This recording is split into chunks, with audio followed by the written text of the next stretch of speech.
Acara yang kita tunggu yaitu ngaji bareng bersama Kiai Haji Ahmad Baudin Nur Salim. Kepada beliau waktu sepenuhnya kami haturkan. Allahumma shalli ala Muhammad. Assalamualaikum warahmatullahi wabarakatuh. Bismillahirrahmanirrahim. Tabarakalladzi nazzala al-furqana ala 'abdihi liyakuna lil 'alamin nadhira. Allahumma shalli wa sallim ala sayyidina Muhammadin wa ala alihi wa sahbihi ajmain, amma ba'du. Yang sangat saya hormati Habib Hasan Toha Putra Al-Munawwar, Bapak Rektor, Bapak Direktur RSI,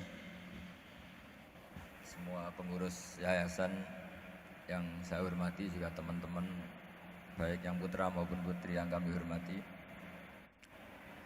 Niki ngaji bareng ya, terus ini bukan acara diskusi tapi acara nopo? Ngaji. Saya mau ngaji tentang ayat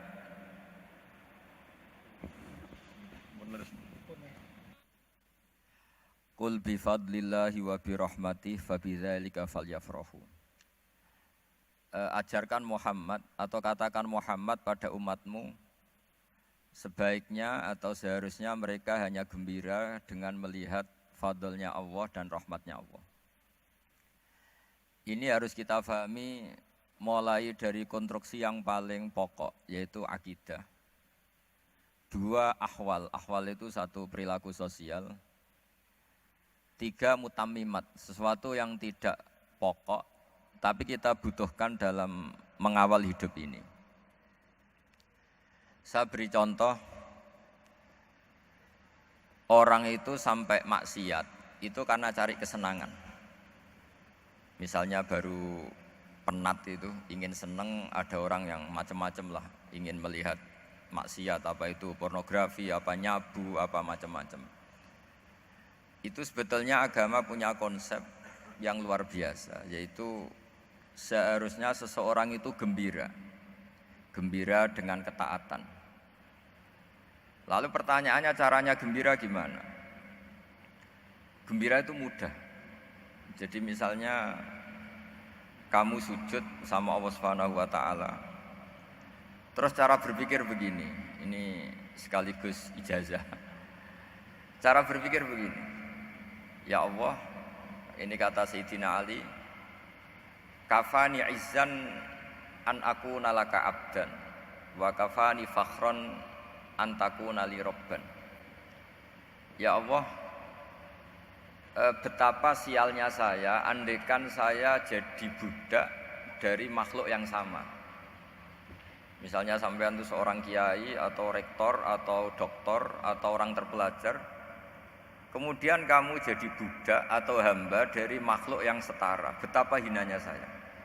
Maka kata Sayyidina Ali, ya Allah, saya ini cukup bahagia, cukup bangga karena jadi budak, jadi hamba dari zat yang super atau yang maha super. Ini kok Allah Subhanahu wa ta'ala. Sehingga ada kebahagiaan yang luar biasa karena menjadi hambanya Allah Subhanahu wa ta'ala. Setelah bangga dengan jadi hambanya Allah, maka kita akan malu. Malu misalnya kok saya bahagia itu nunggu melihat pornografi, melihat maksiat. Itu terus menjadi malu. Kenapa saya bisa didikte oleh hal-hal seremeh itu?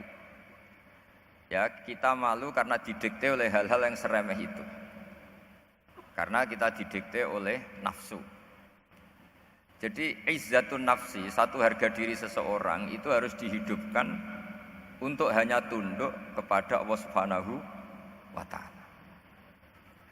Sehingga Nabi itu melatih satu logika tarkul ma'asi.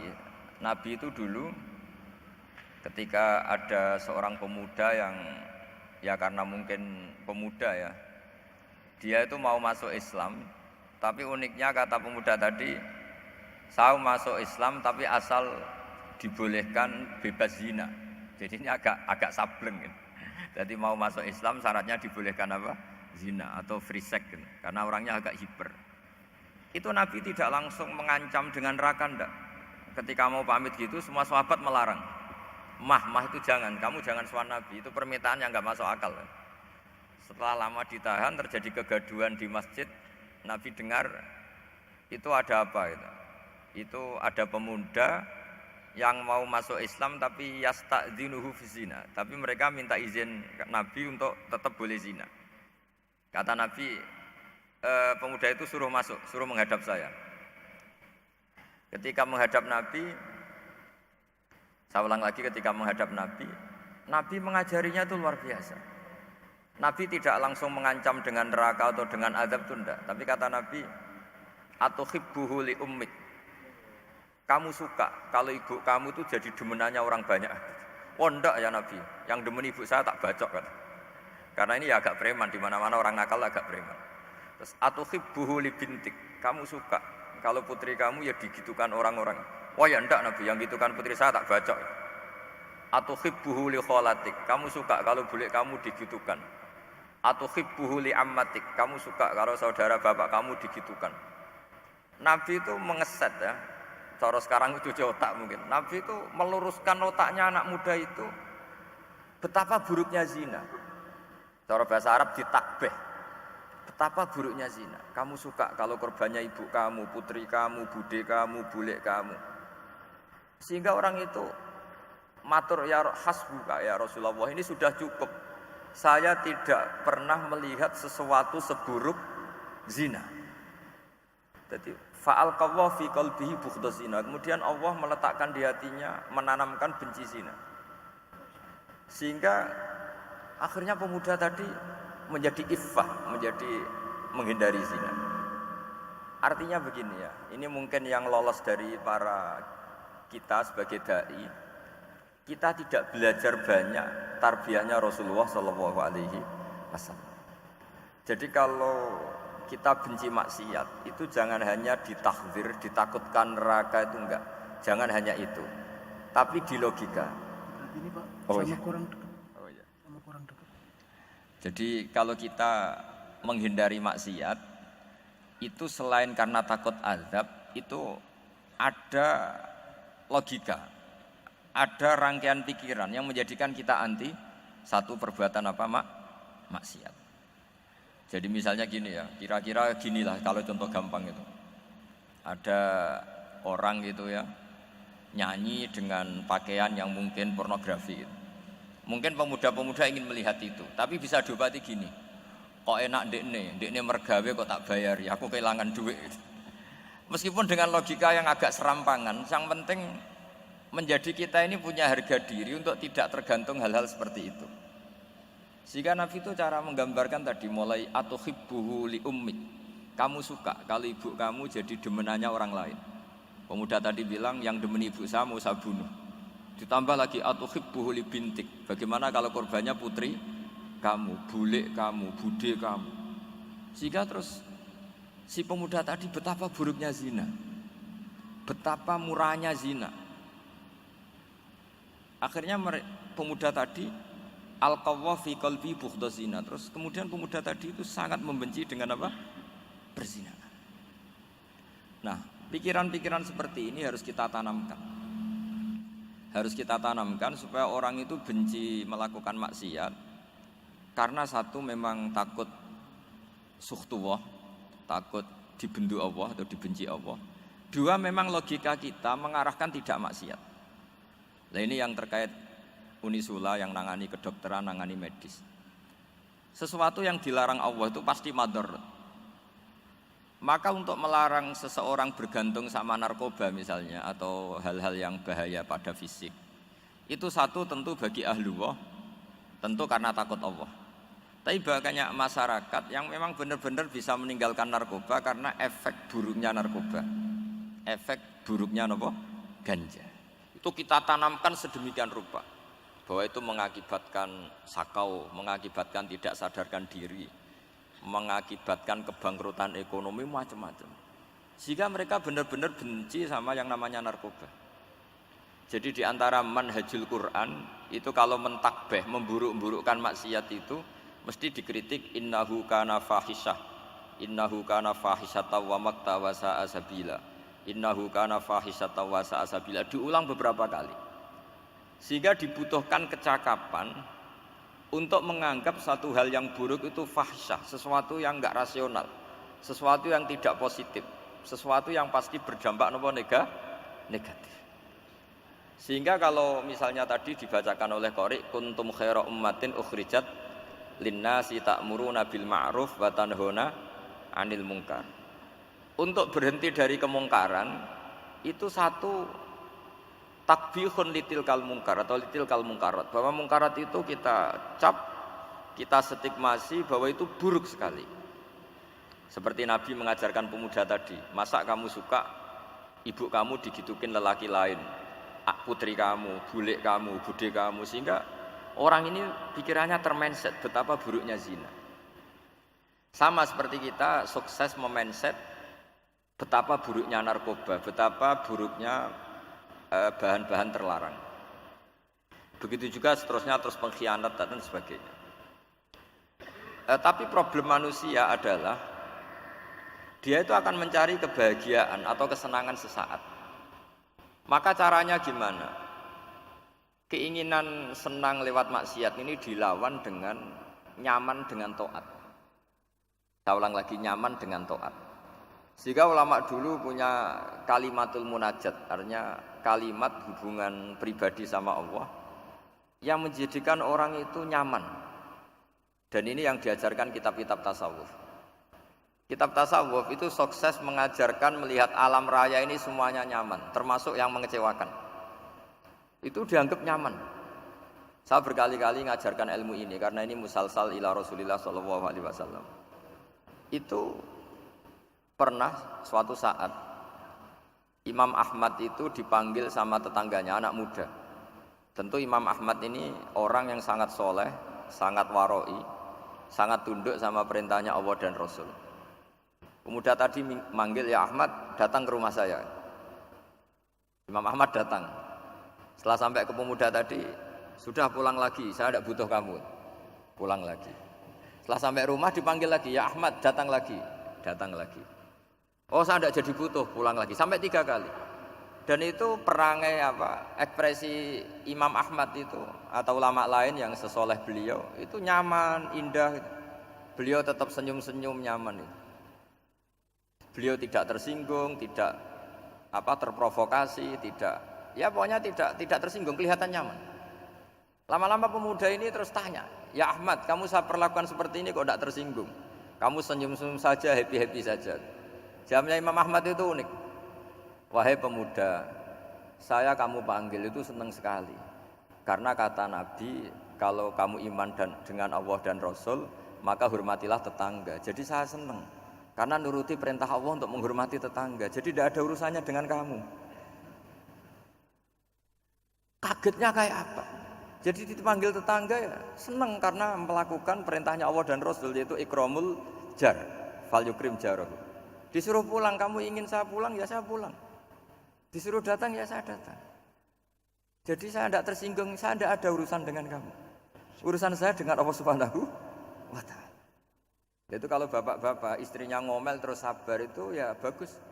Saya tidak punya urusan. Kalau kamu terprovokasi oleh istri, berarti kamu didikte oleh makhluk. Masa seorang rektor didikte makhluk? Kan tidak keren. Apalagi seorang habib didikte makhluk, kan enggak keren. Yang bisa mendikte kita hanya Allah Subhanahu wa ta'ala. Dan Allah mendikte kita, mengajarkan kita wa ashiruhunna bil ma'ruf fa in karihtumuhunna fa asa an takrahu shay'an wa yaj'alallahu fi khairan katsira. Jadi cara melihat istri kita bawel gitu atau cerewet, alhamdulillah ini ada pahala tanpa modal, cukup sabar. Kalau istri kamu sedang mesra malah mintanya ke mall, malah biayanya tinggi. Murah mana dapat pahala dimarahin sama saat mesra minta ke mall? Milih yang pertama kan? Nah ya itu tidak usah modal itu. Ya gitu aja. Jadi kalau istri sedang marah bawel, anggap saja ini rezeki. Dapat pahala tanpa apa? Biaya. Nah, kalau pas rukun malah nantang ke mall, biayanya malah tinggi. Jadi ulama dulu itu melihat dunia itu happy. Pernah Imam Syafi'i dikasih tahu, orang yang tadi nyium tangan kamu ya, itu di rumah menghujat Anda. Jadi dia sopan hanya di depan Anda, kalau di luar menghujat Anda. Jawabnya Imam Syafi'i lucu. Ya baguslah. Yang cerita ini kaget. Kenapa bagus ya Aba Abdillah? Kalau manggil Imam Syafi'i ya Aba Abdillah. Ya berarti saya masih wibawa, di depan saya tidak berani katanya. Jadi dipandang enteng saja. Jadi kalau kamu di depan kamu istri kamu tidak berani belanja, tidak ada kamu belanja banyak, anggap saja Anda wibawa. Jadi enteng saja. Pernah Imam Syafi'i dikasih tahu, separuh dari kampung Anda itu gak suka kamu. Ya baguslah. Kenapa? Oh nak ra rukun malah bakal utang katanya gitu. Kira-kira yang utang itu yang rukun apa yang neng-nengan? Yang rukun. Jadi enteng saja. Masyhur itu makalahnya Imam Syafi'i. Waman asa'a ilaika faqad atlaqaka. Orang yang berbuat buruk sama kamu berarti membebaskan kamu. Kalau saya sedang nenengan sama Habib Hasan Toha Putra, beliau naik Alphard nggak nawarin saya sah karena baru nenengan. Tapi kalau sedang rukun malah harus repot mana? Rukun sama ndak rukun? Repot rukun sebetulnya. Jadi Imam Syafi'i itu happy saja. Kalau sedang rukun sama tetangga ya dianggap rukun itu satu kenikmatan. Sedang tidak rukun ya dianggap satu kenikmatan. Jadi orang dulu itu serilek itu melihat dunia. Kalau kita kan enggak, ego. Wah saya ini suami kok dimarahin istri. Wah ini egonya bangkit. Padahal egonya bangkit itu ada kebodohan di situ. Yaitu seorang rektor didikte seorang istri, seorang makhluk. Apalagi kalau Anda daftar wali itu tidak akan jadi wali. Ini wali kok tunduk sama makhluk. Karena didikte apa? Makhluk. Maka Imam Ahmad ketika tetangganya bully gitu ya santai saja, beliau happy. Ketika pemuda tadi iskal janggal, kenapa kamu gak tersinggung ya Ahmad? Memangnya saya harus tersinggung gimana? Kan tak panggil tidak jadi, tak panggil tidak jadi. Hei pemuda, saya ini tidak punya urusan dengan kamu. Saya nuruti kamu karena perintahnya Allah. Saya senang melakukan perintah Allah, harus berbaik sama kamu. Sampai 3 kali. Jadi kebahagiaan ini pula yang harus kita latih dalam melakukan ketaatan. Tapi kalau kita sudah tidak bahagia dengan taat itu bahaya sekali.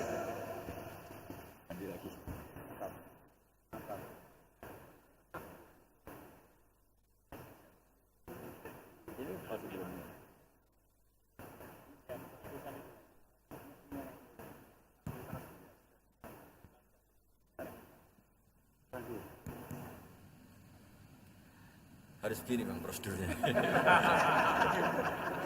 Di DP makhluk itu. Gimana? Di DP panitia. Oh yang ini. Baik bagusin tapi. Anut saja.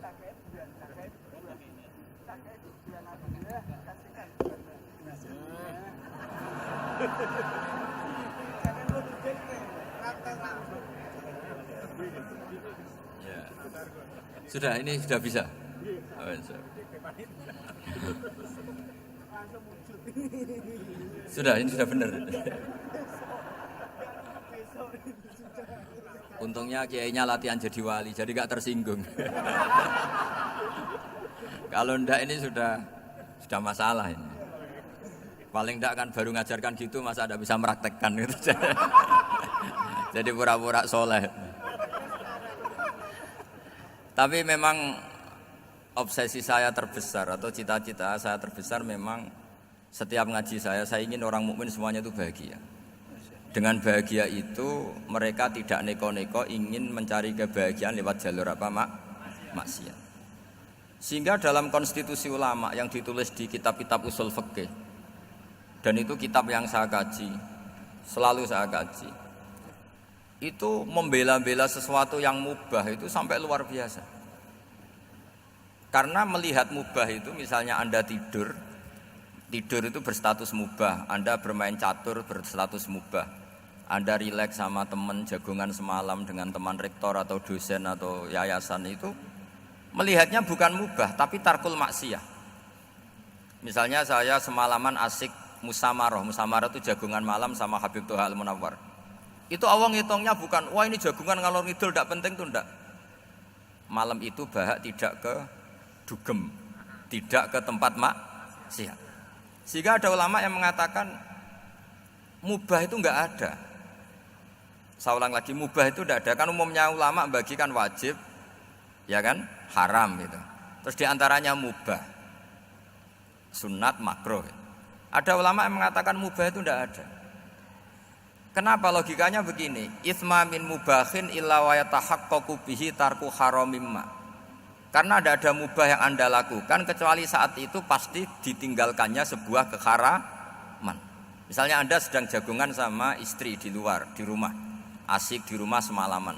Mungkin bahas hal-hal yang ringan. Mungkin melihat sinetron atau apa yang ringan. Tapi di situ terjadi Anda meninggalkan ke tempat-tempat maksiat. Sekarang ninggal maksiat itu wajib apa mubah? Wajib. Padahal Anda sedang melakukan mubah. Nah, itu dicatat oleh Allah itu tarkul haram, meninggalkan keharaman. Jika masyhur dalam cerita wali-wali itu, Abu Yazid yang seperti itu ibadahnya pernah tanya, "Ya Allah, lalu yang makomnya orang seperti saya siapa?" Karena beliau semalaman ibadah terus. Sama Allah dijawab, "Ya yang tidur di pinggir kamu itu." Abu Yazid, "Loh kok bisa ya Allah? Dia kan tidur terus." Ya kan dia tidur berarti meninggalkan keharaman. Ngomong sing potongan tukang maksiat itu apik turu apik melek kira-kira gitu. Apik turu. Timbang sama nak melek pola wis turu ae kira-kira gitu.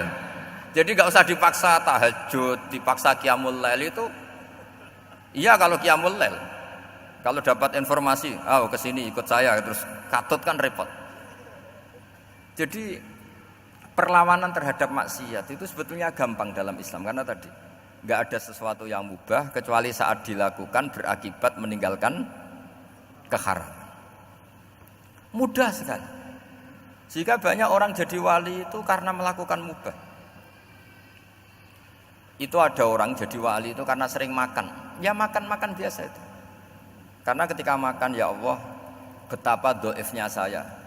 Katanya saya presiden, katanya saya rektor, saya kiai. Ternyata kalau nggak makan tuh lemes. Apa hebatnya makhluk yang bergantung makhluk yang lain, yaitu makanan. Nah karena seperti itu terus dia al-laja ilallah, terus dia sungkeman ning Allah. Betapa lemahnya saya. Sebab itu ketika Quran mengkritik dengan tanda kutip kemungkinan Tuhannya Isa bin Maryam, itu ngeritiknya sederhana Quran itu. Mal masih ibnu Maryam illa rasul qad khalas min qablihir rusul wa ummuhu siddiqah kana yaqulanit ta'am. Isa itu tidak Tuhan, wong dia makan. Kamu kebayang enggak misalnya punya Tuhan, wah tadi Tuhan mampir ke rumah saya, dia lemes. Setelah tak kasih makan sehat lagi gitu. Itu kan enggak kebayang gitu. Tapi Tuhan marung di rumah saya, lemes tak gratisin, kayaknya enggak punya uang gitu. Setelah makan, wah gairah lagi. Kebayang nggak punya Tuhan seperti itu. Sehingga Quran kalau gojlok sederhana, karena yakulanit to'a. Sehingga wali-wali itu kalau makan itu sadar lemahnya dirinya, betapa dirinya tergantung makanan. Sesuatu yang tergantung itu artinya tidak hebat, tidak Tuhan. Jadi untuk menjadi wali, untuk menjadi dapat ridhonya Allah itu sebenarnya sederhana. Termasuk ada cara jadi wali yang agak kacau, tapi ini ya benar, asal niatnya benar. Misalnya Unisula besar, ya kurang besar lagi. Kita sudah punya uang, kurang banyak uang lagi. Itu Nabi Ayub, itu kan seorang nabi. Pernah diuji Allah, ini ada di Sahih Bukhari. Nanti kamu tanya, hadisnya sahih enggak? Ini ada di Sahih Bukhari. Kadang orang kota itu aneh, enggak ahli hadis tapi tanya, sahih enggak? Padahal andekan dibodohi sahih ya ngandel saja. Jadi kadang ya aneh. Enggak tahu kok tanya itu. Itu Nabi Ayub itu sudah kaya, pas itu sudah kaya. Bukan cerita yang masih miskin, memang sudah kaya. Beliau di kamar dihinggapin satu belalang dari emas. Setelah belalang itu dikejar, ternyata yang jenis itu banyak, semuanya dari emas. Ngambil sana sini, ini yang kesak ini dipenuhin, saku ini dipenuhin, sampai banyak. Terus sama Allah digojlok, kamu itu nabi saya. Kenapa kamu mengumpulkan harta sebanyak itu? Kamu itu nabi saya kok rakus? Jawabannya Nabi Ayub unik. Ya Allah, siapa yang bisa kenyang dari rahmatmu? Ya, jadi kalau kamu punya uang 1 miliar, kok ingin 1 miliar 100, ingin 1 miliar 200, itu cara ngitung bukan uang. Ya Allah, siapa yang bisa kenyang dari rahmatmu? Karena rahmat Allah tidak terbatas, sudah Gusti tenang saja. Meskipun saya gini, rahmat Anda tidak akan habis. Sehingga waroi ada ilmunya, tomak juga ada ilmunya. Termasuk ragus itu juga ada ilmunya. Misalnya begini, ini contoh ragus yang ada ilmunya begini. Ini saya beri contoh. Mungkin yang boleh niru orang-orang soleh, kalau nggak soleh jangan. Imam Syafi'i ini cerita nyata. Imam Syafi'i itu dulu ketika ngaji masih muda itu nggak suka sama guru yang kaya. Kebetulan dia punya guru miskin terus. Namanya Sufyan As-Tsauri, itu miskinnya Masya Allah. Sufyan bin Uyainah juga miskin. Jadi dia miskin, punya guru miskin terus. Sehingga idolanya ya sama guru-guru yang miskin. Suatu saat guru-guru ini menyarankan dia ngaji Imam Malik. Imam Malik itu kaya raya. Itu babutnya Imam Malik kalau diinjek itu mata kakinya tidak kelihatan saking halusnya. Kalah Indonesia lah kalah. Imam Malik itu gaya. Kalau ngaji di kursi tinggi terus pakai bukhur itu, pakai dupa Arab yang mahal itu. Pokoknya mewah kali Imam Malik. Terus dia mulai ini kiai kok kaya. Kemudian setelah beliau alim tanya, saya harus ngaji siapa setelah ilmu jenengan habis kira-kira gitu. Kata Imam Malik, sudah kamu tidak usah perlu ngaji saya, kamu sudah alim alama. Terus Imam Malik datang ke Baki. Zaman itu Baki itu semacam kayak rentalan ya, semacam Grab lah kalau dulu itu. Mana kafilah yang mau ke Irak? Ya sudah terus. Oh kita mau ke Irak. Ini antar ke Muhammad bin Hasan As-Syaibani. Itu dibiayai sama Imam Malik. Grabnya ya dibayarin, itu kafilahnya itu ya dibayarin. Imam Syafi'i disangoni surrotan min dhahabin. Jadi satu kepes uang dikasihkan. Itu pernah tak hitung semurah-murahnya itu sekitar 60 juta. Imam Syafi'i mulai mikir, kiai yang saya kritik lomo, sing kiai miskin tak puji, gak pernah ngamal kan, tentu orang miskin kan. Setelah datang ke Muhammad bin Hasan As-Syaibani, beliau itu pakar usul fikih, muridnya Abu Hanifah. Beliau al-usuli, pakar usul fikih. Itu Muhammad bin Hasan As-Syaibani itu kalau ngitung emas, itu di ruang tamu. Uangnya miliaran, emasnya banyak. Dari kota ini dipindah ke kota ini, emas kalau ngitung di ruang tamu. Bukan di kamar, di ruang tamu. Imam Syafi'i tambah kaget. Imam Malik kayak gitu sudah saya soal, malah ini kaya raya. Setelah Imam Syafi'i kelihatan kaget, digojlok sama Muhammad bin Hasan As-Syaibani karena beliau senior. Ata'jabu min hadza, kamu aneh melihat ini? Iya. Kenapa? Ulama kok kaya raya. Terus kata Muhammad bin Hasan, ya sudah, uang ini tak kasihkan orang-orang fasik, ganti gue demenan, gue nyabu, gue macam-macam. Oh jangan, nanti dipakai maksiat. Oh jenengan mawon sing suka. Semenjak itu Imam Syafi'i rubah mindset.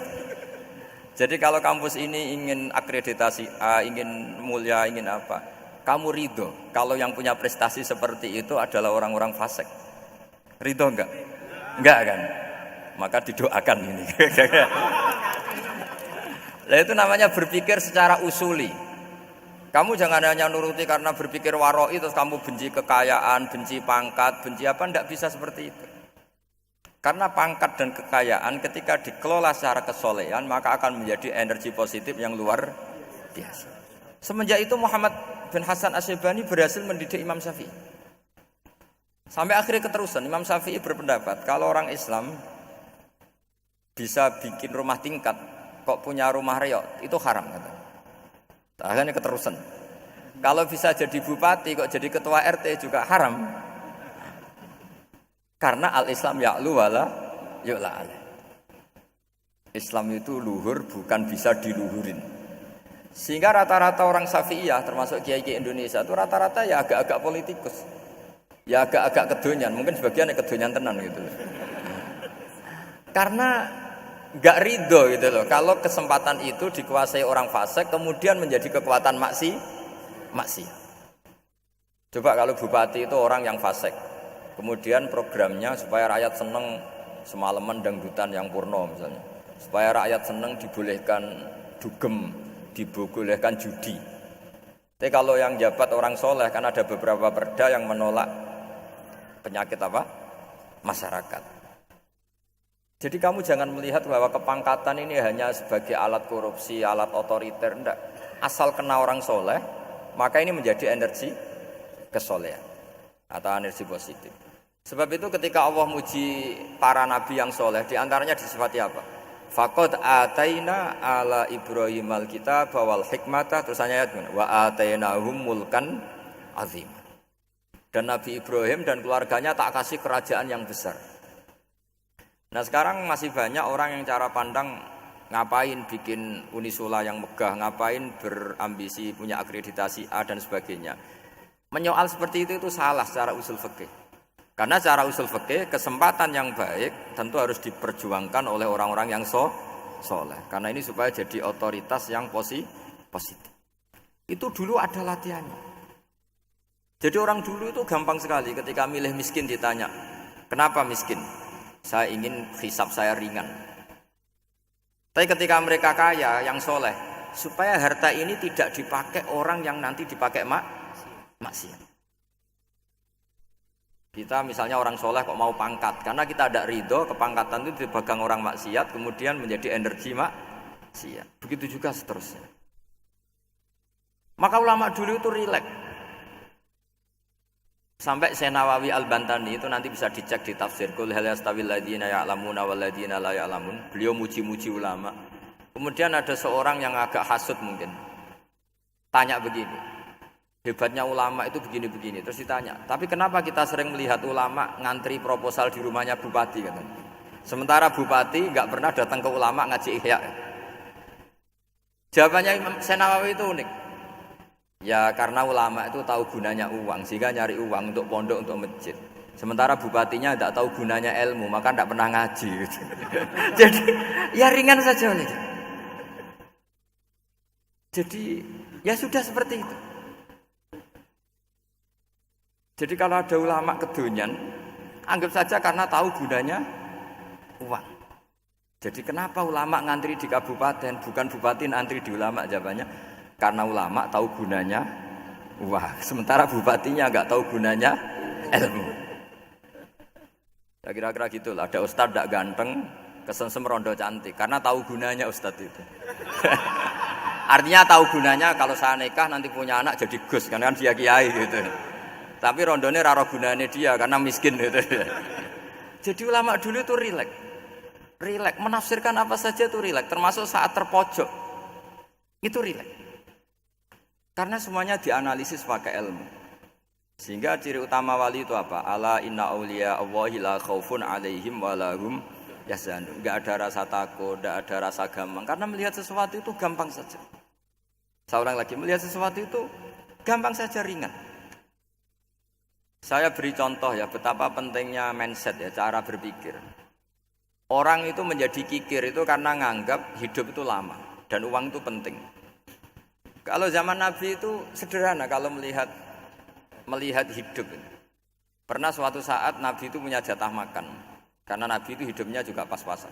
Jadi Nabi itu unik. Beliau di satu sisi kaya raya, bisa ngurmat Abu Hurairah, Ammar, Suhaib. Ashabu Sufa itu dirawat Nabi semua. Itu kan kaya, bisa ngerawat sekian orang. Tapi di sisi yang lain untuk pribadinya beliau miskin. Kadang nggak bisa makan hari itu. Tapi di saat yang sama bisa merawat ahlus Sufa. Jadi keliru kalau orang hanya cerita Nabi itu miskin, untuk makan dirinya aja susah. Itu keliru. Kelirunya kalau tidak diteruskan, tapi Nabi mampu menghidupi ahli Sufa. Singkat cerita jatah makannya Nabi itu dikasihkan orang ketika Nabi ditanya, ya Aisyah, makanan jatah saya di mana? Oh ya Rasulullah, tadi ada orang minta tak kasihkan, maka makanan itu habis. Apa kata Nabi? Kamu salah Aisyah. Yang kamu kasihkan itu justru yang masih. Ya yang kamu kasihkan itu justru yang masih. Sehingga Nabi menganggap, makanya Nabi terus ngendikan. Ya kalau mukhatabnya lelaki ya kira-kira begini. Wa hal laka min malika illa ma akalta fa'afnaita wa labista fa'ablaita. Terus tanya wa tasaddaqta fa'abqaita kata Nabi. Harta kamu ya kamu makan kemudian ke WC jadi kotoran atau punya pakaian mewah nanti rusak. Wa tasaddaqta fa'abqaita. Ada yang kamu sedekahkan yaitu yang abadi sampai akhir. Sehingga banyak pengusaha yang mencintai saya setelah tak ajari hadis itu, misalnya punya uang 1 miliar karena dia spekulan atau pedagang rawan bangkrut, disedekahkan ke masjid 50 juta, yaitu yang abadi. Jadi kalau suatu saat bangkrut, dia masih punya uang 50 juta di akhirat. Jadi Nabi itu mengajari sedekah itu apa? Ya sedekah itu pengabadian uang. Kalau kita kan enggak, bilang sedekah itu nguras uang. Itu pikirannya setan, dan pikirannya orang Islam. Itu cara berpikir setan, bukan cara berpikir umat apa? Sehingga Sayyid Ali Zainal Abidin itu kalau ada orang minta, kemudian beliau ngasih, itu beliau bilang gini, marhaban biman hamala zadi ilal akhirah. Matur nuwun nggih jenengan sumbeto sangu kula nate. Jadi dianggap teller saja. Orang yang minta uang beliau itu dianggap tukang nyatet bank ini. Karena sudah ditabungkan, ya sudah. Kalau kita kan enggak, wah pengemis tuh ganggu gini-gini. Kecuali pengemis profesi ya mungkin kita agak-agak enak. Mari zaman akhir itu ada pengemis apa? Profesi. Jadi repot zaman. Terus tak beri contoh lagi kebahagiaan ketika kita milih Islam moderat. Islam kita diajarkan guru-guru kita, utamanya oleh guru kita Mbah Maimun. Saya juga sering ketemu beberapa ulama dunia termasuk Habib Umar. Saya juga ikut sowan ke sini pas beliau sama Habib ini Hasan Toha Putra di sini sama orang-orang moderat itu cara berpikir juga luar biasa indah. Beliau pernah cerita ya beberapa ulama lah, banyak yang cerita itu. Saya pernah diceritani seorang alim ketika ada orang ekstremis itu mau ngebom di tempat maksiat. Kebetulan yang maksiat itu kebanyakan ya orang Islam. Karena di negara yang mayoritas Islam. Ditanya sama Syekh Sa'rawi. Syekh Sa'rawi itu mufassir top di mana? Mesir. Ini mau tak habisin karena mereka orang Islam kok maksiat terus. Terus ditanya sama Imam Sa'rawi, laumatu ala khini ma'asihim aina masiruhum. Kalau mereka mati dalam keadaan maksiat, mereka kemana? Ya ilan nar, mereka pasti masuk neraka. Terus ditanya sama Imam Sa'rawi, wahal masiruhum ilan nar muradun nabi amla.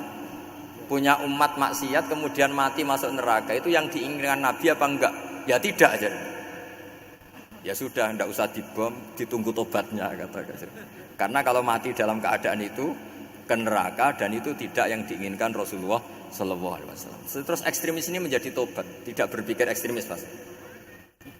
Jadi orang itu harus berpikir mindset yang baik. Meskipun kadang berpikir baik itu ya agak-agak kacau. Ada seorang wali majdub itu kalau berdoa agak kacau, tapi nggak bisa dibantah. Masyhur itu doa itu. Ini sekaligus ijazah, tapi kalau sebelum wali nggak boleh. Itu datang ke makamnya Rasulullah SAW. Terus doanya itu begini, ya Allah sekarang terserah engkau. Ya Allah sekarang terserah engkau. Jika saya kamu jadikan orang soleh, jika saya engkau jadikan orang soleh, maka surra habibuk, maka kekasihmu ini senang. Yang susah musuhmu yaitu setan. Tapi kalau engkau menjadikan saya orang fasik, maka yang susah kekasihmu, yang senang musuhmu. Jangan punya dua pilihan itu. Wah itu kan doa tapi kayak teror itu. Ya jadi berdoa di Raudhah. Wah itu pasti mandi itu karena agak-agak maksa Tuhan itu. Ya Allah, engkau punya dua pilihan. Jika saya jadi orang soleh, maka kekasihmu ini senang. Musuhmu yang susah yaitu setan. Tapi jika saya jadi orang fasik, maka musuhmu yang senang, kekasihmu yang susah.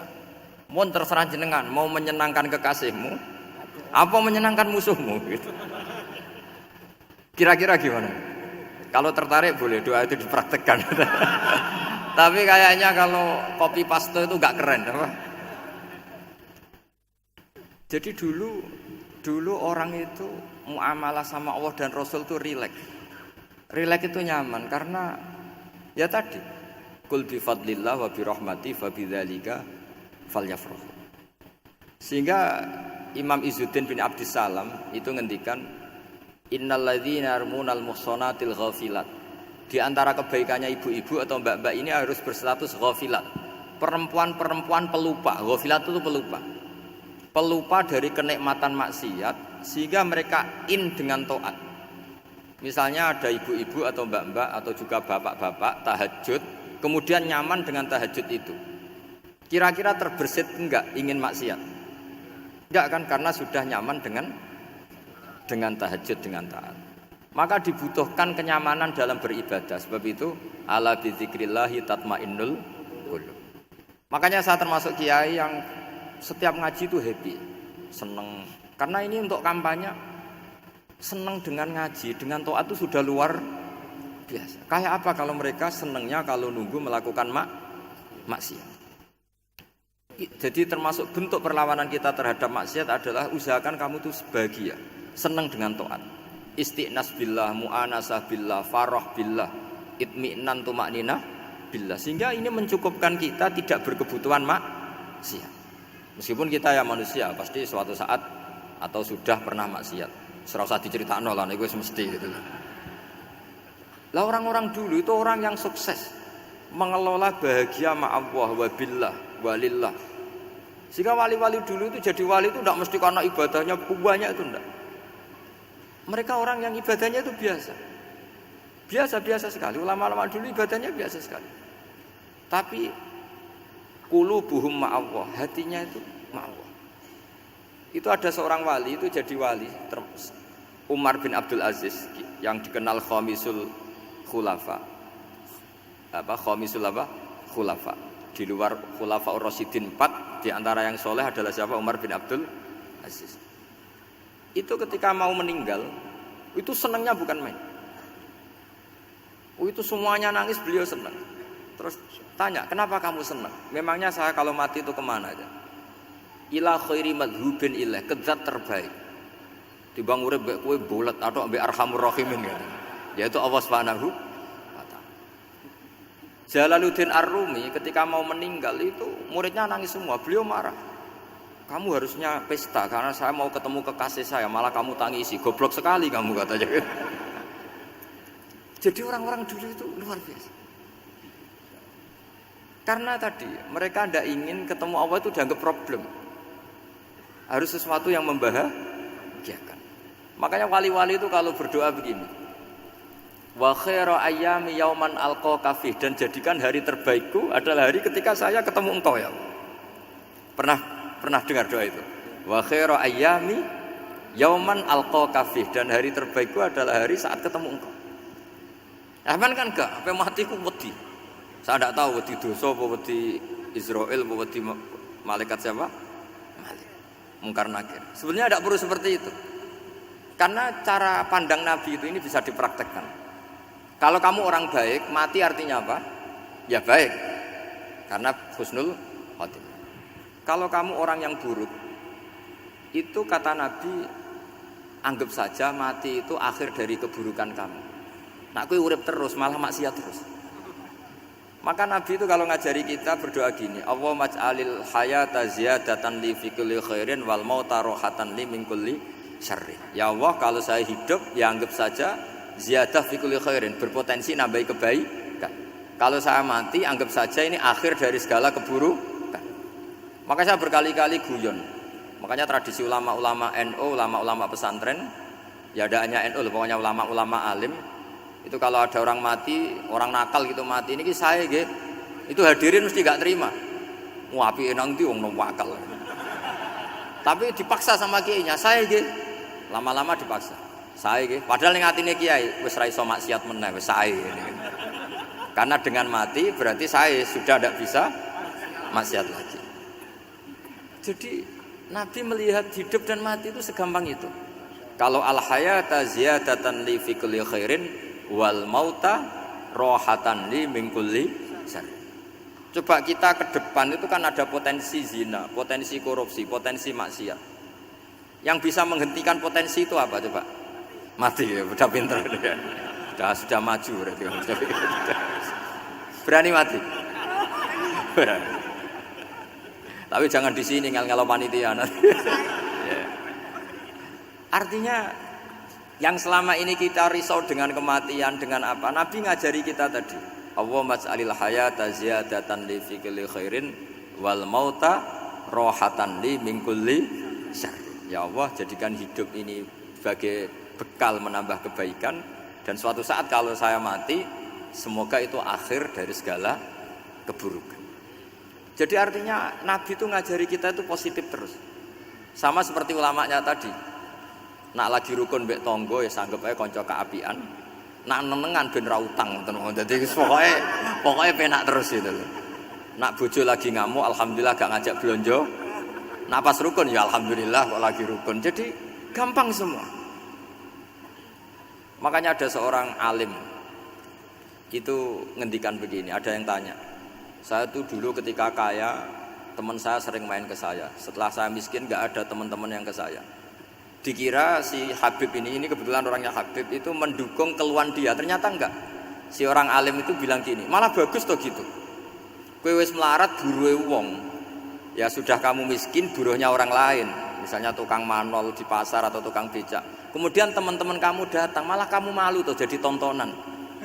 Bagus kalau mereka lupa, pas kamu miskin tidak ada yang lihat kata. Jadi apa ya, dianggap enteng saja gitu. Akhirnya orang ini nggak jadi ngeluh. Selama ini kan kita ngeluh ya, ketika miskin teman-teman nggak datang. Coba kalau mereka datang pas kamu buruh bikin botol di orang lain, mantan bos buruh, malu nggak? Milih datang apa enggak? Enggak lah, sudah bener itu. Jadi ulama dulu itu makanya sering baca biar tahu solusi hidup. Jadi ulama dulu itu gampang sekali melihat kehidupan itu, gampang sekali, indah, gampang. Sekarang tuh enggak. Orang itu cara berpikir nuruti nafsu, itu yang bahaya. Makanya Quran kritik ara'aita man ittakhadha ilahahu hawa. Orang yang cara berpikir itu nuruti hawa nafsu. Kalau zaman Nabi, zaman sahabat, zaman ulama itu enggak seperti itu. Sehingga cara berpikir itu mudah. Makanya kata Nabi absyiru ya ma'sarul muslimin, kata. Kamu harus senang ya ma'sarul muslimin. Allah sekarang buka pintu langit yang sebelumnya enggak pernah dibuka. Dan Allah yubahi bikum malaikatah, dan Allah membanggakan kamu kepada para malaikatnya. Kenapa? Umatnya Muhammad, umatnya Rasulullah Muhammad SAW itu kalau sampean kepengin mati setiap saat itu baik, itu resepnya gampang kata Nabi. Addu faridotan wantadzoru ukhra. Jadi Allah memberitahu, ya Muhammad, umatmu ini luar biasa. Jadi misalnya tadi kita sholat subuh, ditanya, Bahak kamu sekarang ngapain? Nunggu sholat duhur ya. Setelah sholat duhur ditanya lagi, nunggu apa? Asar. Sehingga faman kanat hijratuhu ila Allah wa rasulih fa hijratuhu ila Allahi. Jadi kalau ya sudah ini tak ijazahkan, kalau setelah sholat subuh nunggu apa? Duhur. Setelah duhur nunggu. Sehingga ketika kita mati itu statusnya penunggu sholat. Tapi kamu kan enggak miskin, kenapa? Penunggu kaya. Ya itu enggak masuk surga itu. Penunggu kemapanan. Berarti kan menunggu sesuatu yang seleranya nafsu. Beda kalau penunggu sholat. Berarti kamu di dunia menunggu ritual ibadah. Maka diantara ijazahnya Nabi apa? Addu faridotan wantadzoru ukhra. Melakukan satu fardu. Kemudian kita menunggu tugas berikutnya. Jadi niati saja setelah subuh nunggu apa? Duhur. Setelah duhur, meskipun kita di perapatan, apa? Nunggu asar. Tapi ya asar betul, jangan nunggu tok pas asar ndak. Jadi sebetulnya umat ini gampang sekali. Jadi di antara kebanggaan Allah, yubahi itu Allah bangga dengan malaikatnya adalah umat ini adalah addu faridotan wantadzoru ukhra, melakukan satu fardu kemudian menunggu fardu yang lain. Dari mengkhidmati kampus, ingin mengkhidmati masyarakat, dari satu masyarakat lokal Semarang menjadi sampai sekarang sampai Banjarmasin, Unisula mau bikin kampus di sana terus gitu. Dari satu tugas ke tugas yang lain. Makanya Islam diajarkan setelah satu tugas selesai, faida faruh tafan sok. Jadi sehingga hidup kita itu dinamis, dari satu kebaikan menunggu kebaikan lain, dari satu kebaikan menunggu, sehingga hidup kita ngapain? Nunggu satu kebaikan. Ini sudah masuk faman kanat hijratuhu ila Allah wa rasulih fa hijratuhu ila Allahi wa rasulih. Sehingga bayangkan kalau kita direkam Allah, Gusti kula ampun mati nak dereng sugih. Wis melarat puluhan tahun, sakit, nunggu sesuatu sing sifatnya nafsu, kepengin sugih. Sugih tok jak cukup. Tahu burono wong sing tahu ngenyek ndekne lho, itu kan urung-urung wis dendam. Saya belum mau mati sebelum kaya dan buruhkan orang yang pernah melecehkan saya. Wis ngono akhirnya mati urung sugih. Berarti wis fakir matine hasud. Mau itu ngenes dunia akhirat kan kira-kira seperti. Kamu santai aja kalau fakir berarti meringankan hisab karena ada banyak harta. Yang mau dihisab papanya enggak punya apa-apa. Jadi saya mohon sekali ya, Islam itu mengawal kebahagiaan. Sebab itu sampai bahagia itu menjadi perintah Islam, kul bi fadlillah wa bi rahmati fa bidzalika falyafrahu. Karena dengan bahagia bi taat diharapkan orang Islam itu tidak bahagia atau cari kesenangan lewat jalur apa maksiat. Sehingga ciri utama wali apa? Ala inna auliya Allahi la khaufun alaihim walahum yahzan. Sehingga ulama dulu itu rileks-rileksnya, termasuk yang saya ceritakan tadi, Imam Ahmad, Imam Syafi'i, itu melihat apa saja rileks. Ya tadi kalau disenangi orang ya barokah, punya kawan kebaikan. Nak dineng ya barokah dineng di gedingi tonggo rada utang, ngeranjuk tulung itu. Jadi rileks saja. Masyhur itu Imam Syafi'i ngendikan, "Waman asaa ilaika faqad atlaqaka." Orang yang berbuat buruk sama kamu, hakikatnya adalah membebaskan kamu. Atlaqo itu apa? Membebaskan. Enak gak jadi hidup gitu? Kalau kamu kan enggak, kok gedeng aku salahku apa? Malah kamu ujub tuh, orang kok enggak tahu salahnya. Kamu jadi suami, istrinya ngomel, kurang apa saya sebagai suami? Ya kurang banyak, enggak ganteng, enggak kaya, enggak ini. Malah kalau diterangkan malah parah toh. Ya sudah rileks saja, kalau dia ngomel ya tadi, alhamdulillah dapat pahala tanpa apa? Biaya. Terus ngomel kan butuh energi, paling yang enggak kuat 3 jam. Nanti juga berhenti apa? Sendiri. Terus ambil nilai positifnya, misalnya ngomel sama suaminya, bagus lah. Kalau ngomel sama tetangga malah kayak apa gitu aja udah. Jadi ulama dulu itu gampang sekali melihat hidup. Rasulullah ya gitu, melihat hidup tuh gampang saja. Ketika tanya, ya Aisyah apa ada sarapan? Tidak ada ya Rasulullah, ya sudah saya tak puasa. Jadi enteng saja. Kadang-kadang beliau ingin puasa ya puasa sunat, ada sarapan nggak jadi puasa. Rileks. Nabi itu rileks. Kalau ngajari kebaikan juga rileks. Nah sekarang itu banyak orang yang karena mungkin kurang baca, Islam itu kayak menjadi aturan yang bengis, yang repot, yang mengekang. Itu tidak seperti itu. Yuridu wa bikumul yusra wala yuridu bikumul usra. Allah menghendaki agama ini mudah. Sehingga ada sahabat di Imami Mu'ad itu baca Baqarah. Sahabat ini pekerja petani, mufarokoh ditinggal. Ketika Mu'ad lapor, ya Rasulullah ini ada orang munafik, tengah-tengah sholat mufarokoh saya ditinggal. Yang disalahin itu tidak yang ninggal tapi Mu'ad. Afattanun anta ya Mu'ad, kami itu tukang fitnah. Masa ngimami petani pakai surat Baqarah? Jadi yang disalahkan ini imamnya. Kalau kamu jadi imam, sholatnya ya yang cepat. Makanya terus banyak orang kecepatan karena tadi. Jadi Nabi itu enteng sekali. Jadi apa ya? Nabi itu beda dengan yang kita bayangkan beda. Nabi pernah ngaji di masjid, kemudian ada tetangga lewat pakai cangkul ke kebun. Semua sahabat gerutu. Ini orang tidak benar. Ada Nabi ngaji ditinggal saja ke kebun, tidak ikut ngaji. Jawabannya Nabi tidak. Itu bagus itu ikut sunnah saya. Kenapa ya Rasulullah? Dia kerjanya nyari halal dan untuk menghidupi keluarganya itu juga ajaran saya. Sehingga yang ngaji ya ajarannya Nabi, yang enggak ngaji karena kerja mencukupi keluarga juga ajarannya Nabi. Segampang itu. Kalau kayaknya kamu kan wes gak roh akhlak kan gitu. Nabi rileks saja Nabi. Sampai bisa lihat itu di Ihya di bab Fadhailul Kasbi.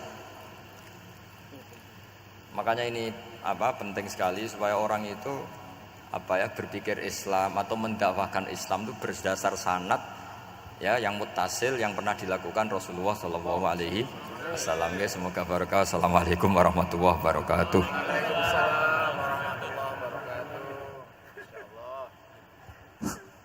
Halo.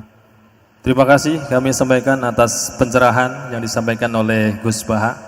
Alhamdulillah ini masih ada waktu yang sangat panjang sehingga kita akan buka sesi tanya jawab.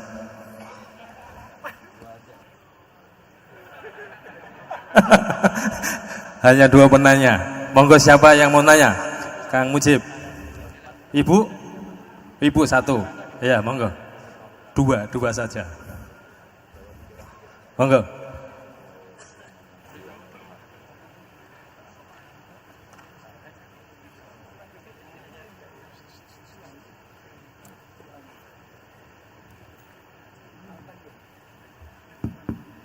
Assalamualaikum warahmatullahi wabarakatuh. Allahumma arinal haqqa haqqan warzuqna tiba'ah wa arinal batila batila warzuqna tinabah. Gus, di era sekarang ini terlalu banyak kiai.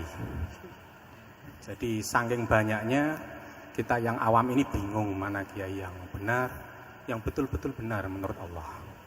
Mana yang seperti nampaknya benar tapi ternyata itu tidak seperti yang diinginkan Allah. Jadi cara pandang panjenengan ini bagi saya sudah luar biasa mencerahkan sekali. Jadi karena itu kami mohon, ini kebetulan ada ketua yayasan, juga ada Pak Rektor, ada baiknya kampus ini mulai mendekatkan tradisi keilmuan santri dan akademik, ngaji yang fundamental begini. Saya usul itu Bu, bagaimana 1 bulan sekali lah Gus Bahak kerso ke Semarang. Itu yang pertama. Yang kedua, saya juga termasuk orang yang gelisah dengan realitas sekarang.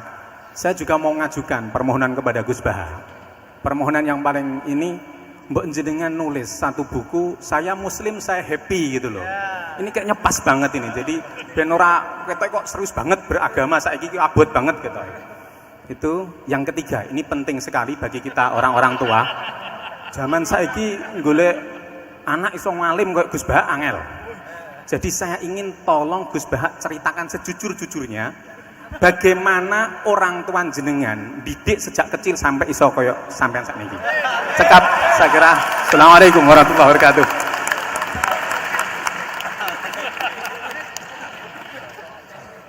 Yang kedua, monggo. Mohon dibantu mic.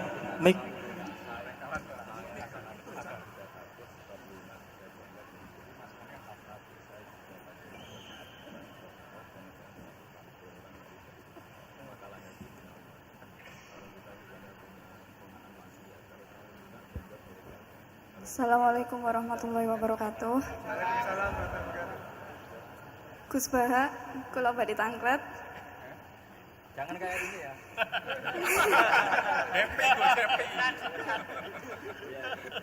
Untuk perempuan, hakikatnya menutup aurat niku pripun?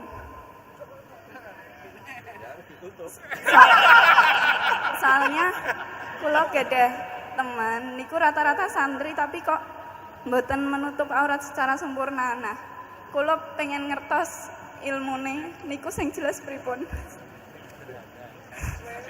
Sampun.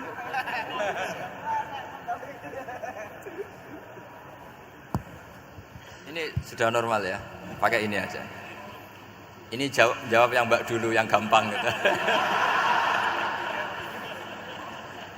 Ya, yang jelas itu satrul aurat itu ada yang fisik ya, kayak menutup aurat dalam madzhab Syafi'i kita tahu auratul mar'ah fis sholat itu ada pengecualian ilal wajah wal kaffain.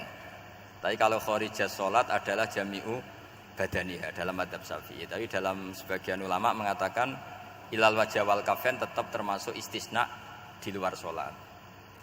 Itu dari segi fisik ya, atau zahir. Tapi sebetulnya juga harus dilakukan satrul aurat secara maknawi, menutup sesuatu yang buruk. Artinya kan gini ya, aurat itu kan sesuatu yang buruk kalau kelihatan ya. Sehingga misalnya kasus di beberapa negara mungkin fisiknya sudah benar ditutupin tapi mungkin tetap maksiat. Tapi ada yang gugat, yang penting nggak maksiat meskipun buka aurat. Ya keliru, buka aurat sendiri sudah maksiat, itu malah aneh lagi gitu. Tapi yang jelas filosofi hijab atau satrul aurat itu usahakan yang zahir maupun yang apa? Batin. Karena Indonesia itu memang agak unik. Saya sering ketemu peneliti dari beberapa negara, meneliti Indonesia itu paling pusing. Kadang ada orang yang auratnya biasa datang ke masjid. Itu kan bingungkan malaikat, mau ditulis dosa itu ke masjid, mau ditulis taat itu buka aurat. Nggak tahu hitung-hitungannya gimana nanti.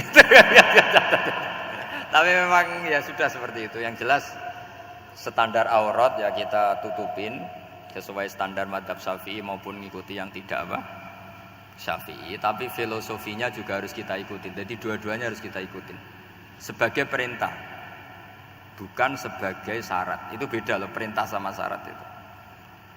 Sebagai perintah, bukan sebagai syarat. Kalau sebagai syarat itu begini, Syaratnya orang Islam tuh harus nutupi aurat begini-begini. Nanti kalau yang enggak gitu dianggap tidak Islam, itu menjadi ekstrim.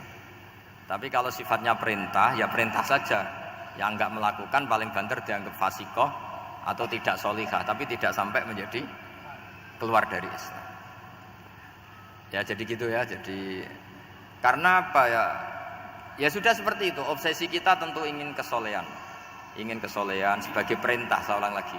Jangan biasakan kalau ada aturan itu sebagai syarat. Misalnya gini, kowe nak ora alim ra anakku, itu bahaya.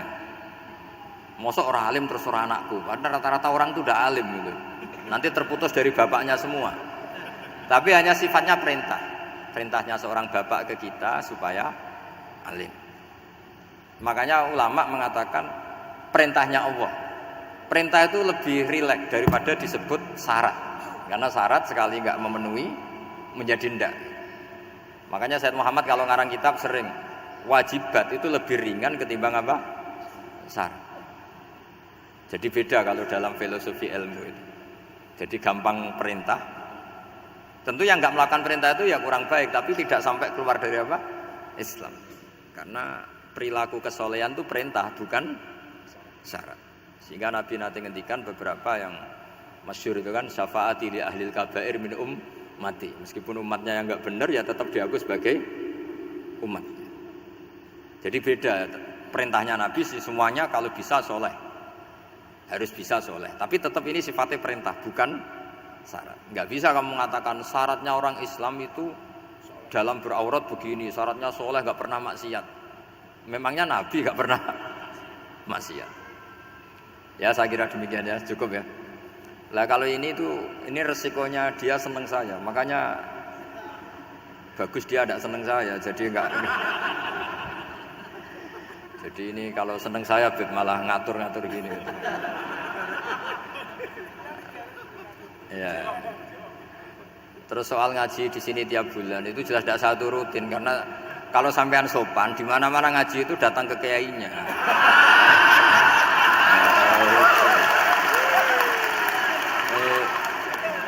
Itu kalau Imam Malik ada pertanyaan kayak Anda dimarahin, al ilmu yu'ta la ya'ti. Jadi sumur itu didatangin, bukan sumurnya dipindah. Ini enggak sopan sekali.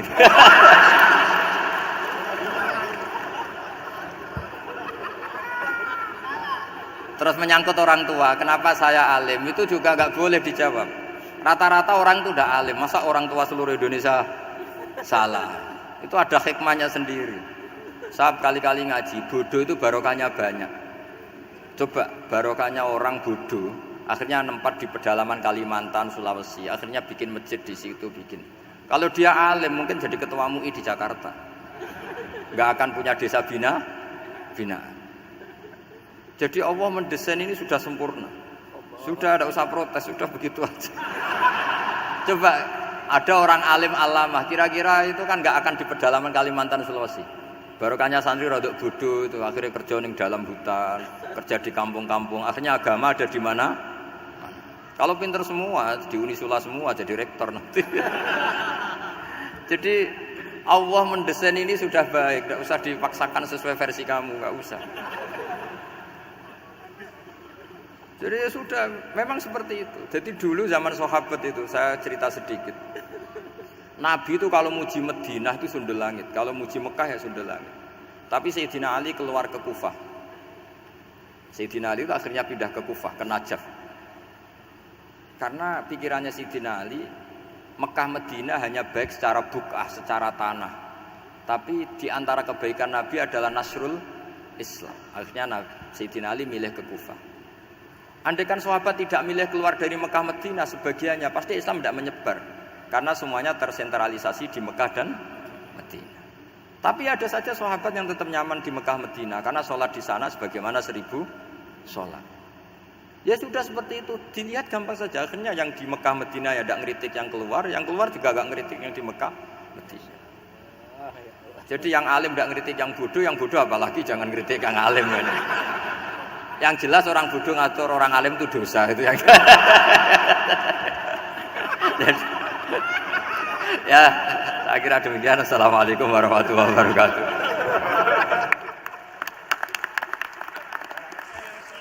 Mohon hadirin untuk tidak bubar terlebih dahulu, kita akan berdoa bersama. Baik, acara pada pagi hari ini akan ditutup dengan doa. Kami mohon berkat doa dari Kiai Haji Ahmad Baudin Nur Salim untuk Unisula, untuk RSKM yang mau akreditasi, semoga diberikan nilai yang terbaik dan Unisula menjadi semakin menebar manfaat. Monggo Gus. Bismillahirrahmanirrahim. Nas'aluka bi anna lakal hamda la ilaha illa anta al-hannan al-mannan ya badi'as samawati wal ardi ya hayyu ya qayyum ya dzal jalali wal ikram. Antarzuquna ya bi haqqi habibika Muhammad su'alana ya Allah wa tujiba ya Allah du'ana wa anta khairul mujibin wa anta ya Allah khairul mu'tin. Fa'ati su'alana ya Allah bi fadlika wa karamika wa judika. Allahumma ya Allah illam nakun ahlan an ablugha rahmataka wa an nablugha rahmataka. Farahmatuka ya Allah ahlun an tablughana jami'an ya Allah ballighna muradana ya Allah bihaqqi annaka dzul fadlil azim wa annaka wasi'ul maghfirah wa annaka al-mu'ti wa annaka khairul mujibin wa annaka ya Allah mujibud du'a wa annaka mujibud da'awat fa'atina ya wasulana bihaqqi annaka ya wa al-hayyul qayyum ya hayyu ya qayyum bi rahmatika nastaghis rabbil la takilna ila nafsina tarfata aina ya Allah wa'atina sulana ya mujib Rabbana atina fid dunya hasanah fil akhirati hasanah wa qina adzabannar wa sallallahu ala sayyidina Muhammad wa ala alihi wa baraka sallam subhana rabbika rabbil izzati amma yasifun wa salamun alhamdulillahi rabbil alamin sirril fatihah.